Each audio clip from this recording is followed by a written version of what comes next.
Hello guys, it is Dane here again and it is another video from F1 2017. Today the main topic will be the official eSport series. I would like to give you some tips that could help you to make it to the pro draft with me as well, but before we begin I would like to apologize for my lack of consistency in uploading videos in the past few weeks. I needed to study a lot because this week I have my biggest exam I have had in the past 3 years. The test basically revolves around all the topic that I have ever studied in my secondary school. I studied a lot for that, of course. And you know me, I don't like uploading low quality unedited videos with bad commentary. In addition, recently, unfortunately, I had massive issues with my PC and recording footage because with some programs I had a big view delay, with another program I had lags because of my processor is very old and it just couldn't handle high quality recording at the same time with me playing. Luckily this will be solved very soon and I can restart to record again every of my league race since Veloce eSports, my fantastic esports team, will support me upgrading my PC. But finally I am back, and yes, if you follow me on different social media platforms, where you definitely should, you already know that I made it to the pro draft in the first event of the official F1 eSport series. That means I am in the top 12 players of the world at the moment with that result, because only 9 are in so far and the top 3 of the official eSport series from last year, so all looks positive and decent from my side. I am very happy about that, and unfortunately I couldn't record my Chinese event run, which did put me to P3 on the world leaderboard, but I did record my fastest attempt from Baku, which I am showing you right now. With this run I was in the first position for days, but for the end of the qualifier event only one player, G2 Frede, sorry if I pronounced that name wrong, so only he managed to beat my lap. A fun fact for me, which you will be able to see at the end of the video as well, this run was my only run that I finished. Of course at the beginning I restarted a few times, but as I told, I didn't have much time, but I still wanted to try it for fun, but there is definitely time to improve. But without wasting any of your time, I would like to jump to a few points, ideas and tips that I would like to share with you in connection with the event. I would like to tell how to treat the AI, fuel and setups, because it might help you to qualify to the pro draft in the last 2 events. I know it would have been ideal, it would have been more ideal if I had created this video earlier, but it's never too late to try and fight for your dreams for F1 eSport and working for a Formula 1 team, so that's why I am telling you my tricks that I usually use in events against AI and used in my video as well. In my opinion, the first line of action should be always time trial, but you should start playing on that specific track before the event starts, so you don't have to waste your time from the actual qualifier. You need to be informed about the track before, so it doesn't get you by surprise. The last 2 events will be in Spain and Monaco, and I told them in the correct order. But why time trial is so good? It's so different to the actual cars, which you will be setting your times with in the event, and it's different to online as well. So why is it good? I answer. I believe time trial should be treated as a learning option. You shouldn't focus that much on the setups, because they work a bit differently, yes, it's a true fact, but you should really focus on your own driving style and checking data in every single corner to see if you gained or lost time with your different kind of approach. Of course you can test a few tweaks on your car as well, and you can try new setups, but it is nearly inevitable that you need to change if you go to online or try to qualify.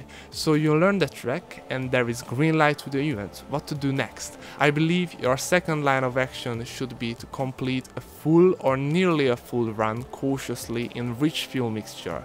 It is a very good technique to find how much you need to save from your fuel, because you will be able to see how much extra is needed to finish the race or finish the event run. You will be probably down on that, or if not, then just go mix free the whole time and be a happy man. Moreover, it will be a big help for you to realize where you should overtake the specific AIs around the track. Yes, because as everybody knows, there are and there will be AIs which could boost or hinder your chances. But if you are still watching this video, my plan is to help you to think smart and definitely to boost your chances with that.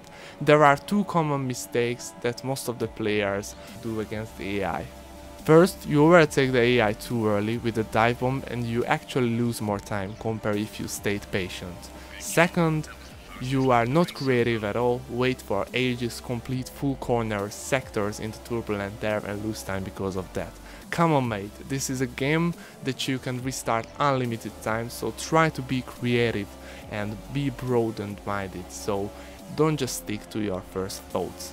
You can see that, for an example, me, at the very beginning I overtook Magnussen during the castle section and not after and not before. I could have overtaken him before, but instead of that I saved fuel in the first two sectors and I saved my tires as well. I could have overtaken Ocon at the end of the first lap in the main straight as well if I do reach and push as hard as I can, but come on, why would I have done that if I could save fuel for the rest part of my run in his fantastic slipstream and overtook him in the second straight without losing any big time. Another common mistake is when somebody forces the AI to bad racing lines.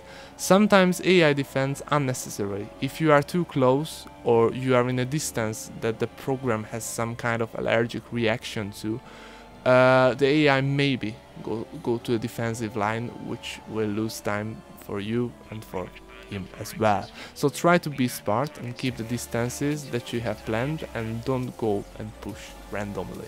For an example, in China, if I chose the outside line, the left cars did let me pass much more easier compared to when I just stayed on the racing line, because they believed that if they slow down, we would have crashed. If you don't want to overtake an AI just yet, don't even look to the inside, pretending you want to do an overtake, because then it will defend and you will both lose time, as I have mentioned before. So these are the things that I have always considered while I am playing, and I guess if you would like to be successful, you also need to use these techniques. Speaking of setups, it is another thing where you need to be creative. I know most of the players doesn't even understand how the setups works and how even the basics work, and a lot of you have already asked me to create a detailed video about my settings, but there are two big reasons why I have always declined them. First, I don't want to show all my secrets because they help me. They of course help me to stay on the top level in any league or any eSport event. And secondly, I don't want to force you to my own racing style, because you need to find your own. And yes, it takes time, I know, and you should know that as well. But the thing that you need to know is that wings and ballast, these are the two things that most of the people think and most of the people play around with and consider it as the most important. These settings are actually just minor ones. Try to read the description of the setups, try different ride heights, try aggressive ones as well, try softer or firmer suspensions on the rear or on the front or on the both part of the car. Try to be creative with the geometry as well, because if you want to make it to the top, you need to maximize every part of your car, every part of your driving, and you need to spend time to do it. So you need to be persistent, because a lot of players can drive around. You need to play it smart, but if you have the motivation, it won't be a problem for you, I'm sure, because you are in the best place, you are watching me. So these were my tips for making it to the official F1 eSport series. I really hope that you have enjoyed it, and if yes, just don't forget to press the like button and subscribe to my channel. And as always, have a wonderful day and see you in the next one.